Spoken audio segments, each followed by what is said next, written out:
Дүйнөнү калеми менен багындырган Кыргыздын чыгаан жазуучусу Чыңгыз Айтматовдун ааламы чексиз дүйнө.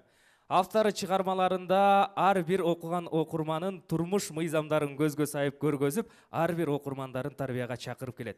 Демек ошол чалкыган мухиттей болгон дүйнөгө баш багып, бүгүнкү күндө анын чыгармачылыгы аркылуу дагы элге өзүнүн чыгармаларын жеткирип аткан биздин өнөр адамдары, жаратмандар арбын.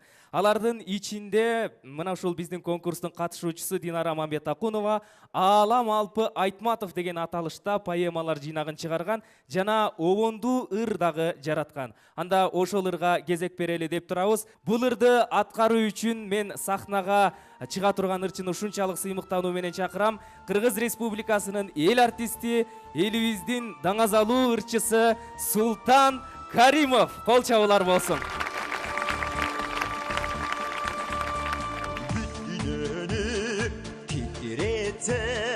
Чыңгыз хан рух дүйнө элген элди Чыңгыздан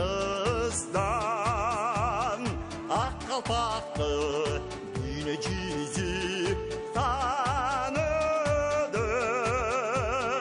Айтматовдой ул чыгып Кыргыздан адамзатты сүйгөн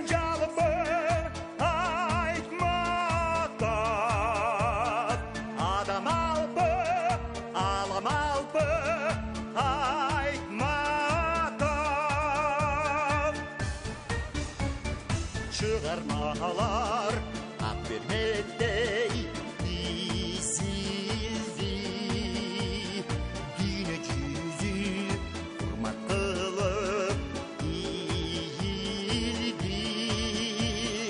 талант